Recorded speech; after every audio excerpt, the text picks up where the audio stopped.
Hi guys, welcome to Pooji stock. For the first time నా videos కనుక ఎవరైనా చూసినట్లయితే please make sure to subscribe. ఈరోజు వీడియో ఏంటిదంటే మీకు ఆల్రెడీ థంబ్నెయిల్ చూస్తుంటే ఒక ఐడియా అయితే వచ్చి ఉంటుంది. కోకోనట్ ఆయిల్ ఎలా చేసుకోవాలో చూపిస్తాను అనమాట. చాలా ఈజీగా ఇంట్లోనే ఎలా చేసుకోవాలో చూపిస్తాను. ఫస్ట్ అయితే ఏం కావాలంటే మనం కొబ్బరికాయలు అయితే తీసుకోవాలన్నమాట. నార్మల్గా ఎండి కొబ్బరికాయతో కూడా చేసుకోవచ్చు, ఇంకా పచ్చి కొబ్బరికాయతో కూడా చేసుకోవచ్చు. నేనైతే ఈరోజు పచ్చి కొబ్బరికాయతో ఎలా చేసుకోవాలో చూపిస్తున్నాను. నేనైతే ఇక్కడ 3 కొబ్బరికాయలు తీసుకుంటున్నాను అనమాట, కాదు 4.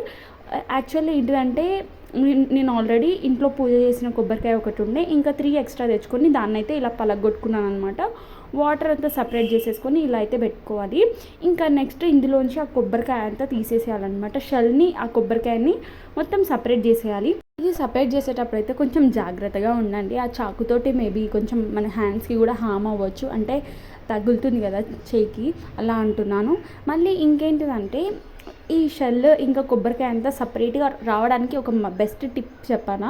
మీరు మంచిగా టిప్ చెప్తున్నారు, మీరే యూజ్ చేయొచ్చు కదా అని మీకు డౌట్ అయితే రావచ్చు. కానీ నాకైతే కాలేజ్ అలా ఉంటుంది, కొంచెం బిజీగా ఉంటాను కదా, అలా నాకు దొరికిన టైంలో ఇలా వీడియోస్ అయితే చేస్తుంటాను. కాబట్టి ప్రజెంట్ నాకు ఇప్పుడు టైం ఉంది కాబట్టి టైం అస్సలు వేస్ట్ చేసుకోకుండా చేస్తున్నాను అనమాట. ఈ కొబ్బరికాయని అయితే ఒక నైట్ అంతా ఫ్రిడ్జ్లో పెట్టేస్తే అదైతే ఈజీగా వచ్చేస్తుంది అనమాట. ఇదైతే కొబ్బరికాయ షెల్ అంతా తీసేసి, షెల్ ఇంకా కొబ్బరికాయ అంతా సపరేట్ చేసేసిన తర్వాత ఒక గిన్నెలోకి అయితే వాటర్ తీసుకుంటున్నాను అనమాట. ఆ పొట్టు అదంతా దానికి అంటుతుంది కదా, అదంతా క్లీన్ చేసుకోవడానికి అని చెప్పేసి ఆ మొత్తం దాన్ని అయితే ఆ వాటర్లోకి అయితే యాడ్ చేసేసుకుంటున్నాను అనమాట కొబ్బరికాయని. ఇప్పుడు ఈ కొబ్బరికాయలను అంతా చిన్న చిన్న పీసెస్గా కట్ చేసుకోండి, ఎందుకంటే మిక్సీలో ఇంకా ఈజీగా పట్టేసుకోవచ్చు. అలా అని నేను చూపిస్తున్న విధంగా కొంచెం చిన్న చిన్నగా కట్ చేసుకుంటే ఇంకా బెస్ట్, ఈజీగా ఫాస్ట్గా అయిపోతుంది. ఇది చేయడానికి చాలా టైం పడుతుంది, చాలా టైం స్పెండ్ చేయాలి అనుకుంటారు. లేదు, ఒక 1 అవర్ ఉంటే చాలు, గట్టిగా దీనికోసం ట్రై చేస్తే చాలు, 1 అవర్ ఉంటే చాలు, ఈజీగా అయిపోతుంది. మీరు నమ్ముతారో లేదో, ఇదైతే నేను 3rd టైం అనమాట అంటే కొబ్బరికాయ ఇంట్లోనే ప్రిపేర్ చేసుకోవడం 3rd టైం ఇది చేసుకోవడం వల్ల ఓన్లీ కొబ్బరి నూనెనే కాకుండా మనకు ఒక మంచి మాయిశ్చరైజర్ కానీ మంచి ఫేస్ క్రీమ్ అనేది కూడా దీనివల్ల వస్తుందన్నమాట. అది ఎలానో అనేది ముందు చెప్తాను. ఇక్కడైతే నేను కంప్లీట్గా మొత్తం పీసెస్గా కట్ చేసుకున్నాను అనమాట. మొత్తం ఇది ఆల్రెడీ క్లీన్ చేసుకున్నాం కాబట్టి మళ్ళీ ఇంకోసారి ఏం క్లీన్ చేసుకోవాల్సిన అవసరం లేదు. నెక్స్ట్ అయితే మిక్సీ జార్ తీసుకొని అందులోకి కొబ్బరికాయలంతా వేసేసుకోవాలన్నమాట. కట్ చేసుకున్న కొబ్బరికాయ అంతా అందులోకి కొంచెంగా పట్టేసుకోండి. అన్నీ ఒకటేసారి వేసుకుంటే అది సరిగ్గా గ్రైండ్ అవ్వదన్నమాట. ఇంకా ఇందులోకి కొంచెం వాటర్ అయితే యాడ్ చేసుకోవాలన్నమాట పక్కా. మళ్ళీ వాటర్ యాడ్ చేసుకుంటే మనకు ఆయిల్ సరిగ్గా రాదు కదా అని అనుకుంటారు. ఆ వాటర్ అంతా ఏమవుతుందో నెక్స్ట్ అంతా మీకైతే చూపిస్తాను అనమాట. మనకు వాటర్ ఇప్పుడు ఎందుకు ఇంపార్టెంట్ అంటే అది మెత్తగా పట్టేసుకోవడానికి వాటర్ అయితే పక్కా ఇంపార్టెంట్. ఇక్కడైతే నేను కంప్లీట్గా మిక్సీ పట్టేసిన తర్వాత దీన్నైతే మంచిగా అంటే సపరేట్ చేసుకోవాలన్నమాట. అంటే ఇందులోంచి కోకోనట్ వాటర్ని సపరేట్ చేసుకోవాలి.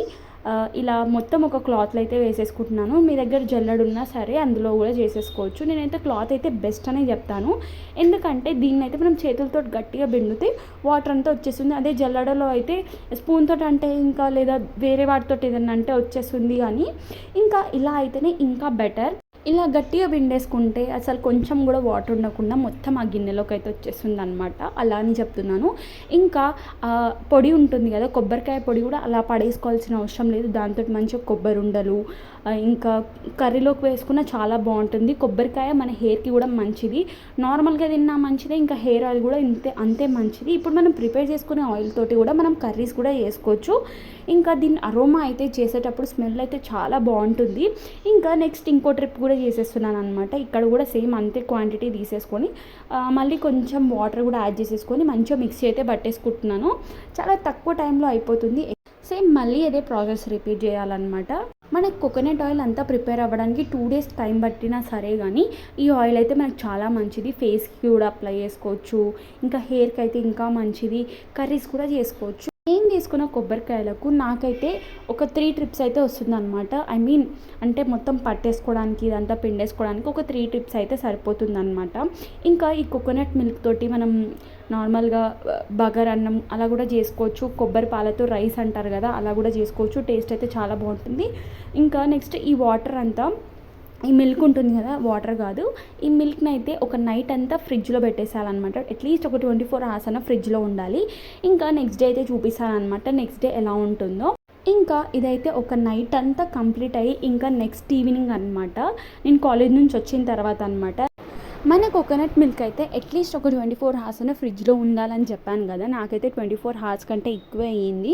ఇంకా ఇది ఎలా ఉంటుందో మీకైతే చూపిస్తాను అనమాట. నెక్స్ట్ అయితే చూసేయండి, ఇలా అయితే ఉంటుంది. పైన మీగడలాగా పైకి అంతా వచ్చేస్తుంది, వేస్ట్ వాటర్ అంతా కింద ఉండిపోతుంది.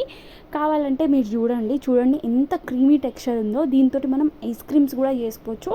ఈ క్రీమ్ని మనం మాయిశ్చరైజర్ లాగా కూడా యూజ్ చేయొచ్చు, ఇంకా మన ఫేస్ ప్యాక్లలో కూడా యూజ్ చేయొచ్చు.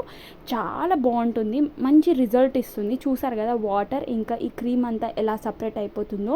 మంచి క్రీమీ టెక్స్చర్లో ఉంటుంది అనమాట. ఇది తిన్నా బాగుంటుంది, ఇది అన్ని విధాలుగా బాగుంటుంది. మనం ఇంకా బయట milk cream fresh cream use చేస్తూ ఉంటాం కదా, కొనుక్కుంటూ ఉంటాం. దాని బదులు ఇది ఒకసారి ట్రై చేయండి. నేనైతే చాలాసార్లు ట్రై చేశాను అబ్బా, నా ఫేస్కి కూడా మంచి రిజల్ట్ ఇచ్చింది. ఇంకా దీన్నంతా సపరేట్ చేసేసుకుంటున్నాం అనమాట వాటర్ని. ఇంకా ఇది చేసేటప్పుడు అయితే కొంచెం జాగ్రత్తగా ఉండాలి. నాదైతే కొంచెం మిక్స్ అయిపోయింది అనమాట, ఎందుకంటే వీడియో తీస్తూ నేను అది చేశాను కాబట్టి కొంచెం అలా మిక్స్ అయిపోయింది. మీరు అలా అవ్వకుండా చూసుకోండి. ఇదంతా ఒక గిన్నెలోకి అయితే మొత్తం ట్రాన్స్ఫర్ చేసేసుకుంటున్నాను అనమాట. కొంచెం మిక్స్ అయిన దాన్ని అలానే మంచి కలిపేసి ఫ్రిడ్జ్లో అయితే మళ్ళీ పెట్టేస్తున్నాను. ఇలా కొంచెం మిక్స్ అయిపోతే దాన్ని అయితే పడేయకుండా మళ్ళీ ఒకసారి ఫ్రిడ్జ్లో పెట్టేసుకొని మళ్ళీ నెక్స్ట్ డే చూసుకుంటే మళ్ళీ మిగడంతా పైకి తేలుతుంది. దాన్ని మళ్ళీ సపరేట్ చేసుకొని మీ ఫేస్కి కానీ, చెప్పాను కదా ఫ్రెష్ క్రీమ్ ఇంకా దాంతో ఐస్ క్రీమ్స్ కానీ అలా కూడా చేసుకోవచ్చు. వేరే వేరే రెసిపీస్లో కూడా యాడ్ చేసుకోవచ్చు, అలా కూడా యూజ్ చేసుకోవచ్చు. ఇంకా దీన్ని అయితే నెక్స్ట్ పొయ్యి మీద అయితే పెట్టేస్తాను అనమాట. ఒక 2 minutes అలా తిప్పుతూ ఉండండి.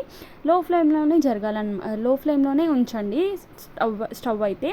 ఇంకా ఇలా అయితే ఉంటుందన్నమాట. స్టార్టింగ్లో మొత్తం మనం ఫస్ట్ తీసేటప్పుడు మంచి క్రీమీ టెక్స్చర్లో ఉండి నెక్స్ట్ అయితే ఇలా వచ్చేస్తుంది పొయ్యి మీద పెట్టంగానే. ఫస్ట్ టైం నేను కోకోనట్ ఆయిల్ చేసుకునేటప్పుడు నా ఎక్స్పీరియన్స్ అయితే ఒకటి ఉందన్నమాట, అదైతే మీకు షేర్ చేసుకుంటాను. ఏం జరిగిందంటే ఇలానే మొత్తం బాయిల్ చేసేటప్పుడు ఇలా కిందంతా అడుగుకైతే అంటుకుంది. ఇంకా ఇది రాదేమో అసలు అవ్వదేమో అనుకొని చెప్పేసి మొత్తం ఫ్లాప్ అయిపోయింది అనుకో వదిలేసాను అనమాట. ఫైనల్గా నాకు ఆయిల్ అయితే వచ్చింది. ఎలా ఉంటుంది నెక్స్ట్ స్టేజ్ ఏంటి, అదే స్టేజ్లో అనిపిస్తుందో కూడా మీకు చూపిస్తాను. చెప్పడం కన్నా ఇది చూపిస్తే ఇంకా బాగుంటుంది కదా. ఇదైతే మనం పొయ్యి మీద పెట్టేసిన 5 to 10 minutes లోపు అనమాట. ఎగ్జాక్ట్లీ 5 minutes అని చెప్పను. ఆ టైంలో ఇలా అయితే ఉంటుందన్నమాట. మొత్తం దగ్గర పడిపోతుంది, ఇలా అయితే ఉంటుంది, కిందంతా అంటుకుంటూ ఉంటుంది. దీన్ని అయితే ఒకసారి మళ్ళీ మిక్స్ చేసేసుకుంటున్నాను అనమాట. ఇదంతా లో ఫ్లేమ్లోనే ఉంచుకుంటున్నాను. చూస్తుంటే మంచి కలక్కన్ ఆ టెక్స్చర్లా అనిపిస్తుంది కదా, కలక్కన్ కూడా ఇలానే ఉంటుంది. ఇంకా మనం ఇదంతా చేసేటప్పుడు అనుకోకుండా కొంచెం కొబ్బరి పొడి కానీ ఆ పాలల్లో అలా ఉండిపోయినా సరే దానికి భయపడాల్సిన అవసరం ఉండదు. ఇంకా వాటర్ అలా ఉండిపోయినా సరే భయపడాల్సిన అవసరం ఉండదు. ఆ వేస్టేజ్ అంతా కింద అంటుకుంటుంది, ఆయిల్ అంతా పైకి తేలుతుంది అనమాట. సేమ్ ఈ ప్రాసెస్ అంతా నెయ్యిలానే, కాకపోతే నెయ్యి అనేది మనం మీగడ తీస్తూ చేస్తాం. కానీ దీన్ని అయితే ఒక డే అంతా ఉంచేస్తే మనకి దాని మీద ఆ మీగడంతా ఫ్రెష్ క్రీమ్ అంతా పైకి వచ్చేస్తుంది. దాన్ని అయితే వేడి చేసేసుకోవడమే అనమాట. చూస్తున్నారు కదా ఆయిల్ అయితే ఎలా వస్తుందో, మీకైతే చూపిస్తున్నాను కదా. మొత్తం అడుగుకైతే ఇలానే అంటుకుంటుంది అనమాట. ఫైనల్గా ఒక 20 minutes తర్వాత 20 to 30 minutes ఆర్ 20 to 25 అయినా పడుతుంది. ఈ గ్యాప్లో మనకైతే ఆయిల్ అయితే ఇలా వచ్చేస్తుంది అనమాట. నాకైతే కొంచెం మాడింది, మీరు కొంచెం జాగ్రత్తగా చూసుకోండి. ఇంకా ఇది వేడి మీద ఉన్నప్పుడే మొత్తం దాన్ని అయితే జల్లడబట్టేసుకొని సపరేట్ చేసుకోండి అనమాట. ఇంకా ఆ వేస్టేజ్ అదంతా ఉంటుంది కదా, దాంట్లో కూడా ఆయిల్ అనేది ఉంటుంది. దాన్ని అయితే మంచిగా స్ట్రెయినర్లో వేసేసుకొని స్పూన్ తోటి ఇలా ప్రెస్ చేస్తే ఆయిల్ కూడా కింద డ్రాప్లా పడుతుంది. ఫైనల్గా మన ఆయిల్ అయితే ఇలా వచ్చింది. ఇది చేసేటప్పుడు దీని స్మెల్ అయితే చాలా బాగుంటుంది, తాగేయాలనిపిస్తుంది, అంత బాగుంటుంది. ఒకసారి మీరు కూడా ట్రై చేయండి, మీకు నచ్చుతుంది. ఇంకా నాకు ఆయిల్ ఆ కలర్లో ఎందుకు వచ్చిందంటే నాకు చెప్పాను కదా, నాకు కొంచెం మాడింది. మీరు కొంచెం జాగ్రత్తగా చూసుకోండి, అక్కడే ఉండి. నేనైతే చూసుకోలేదన్నమాట. ఇదే అనమాట ఈరోజు వ్లాగ్. మీకు ఎలా అనిపించిందో కింద కమెంట్ చేసేయండి. ఇలాంటి కొత్త కంటెంట్తో మీ ముందుకైతే వస్తూ ఉంటాను. Do follow for more. Bye guys, stay tune for more videos.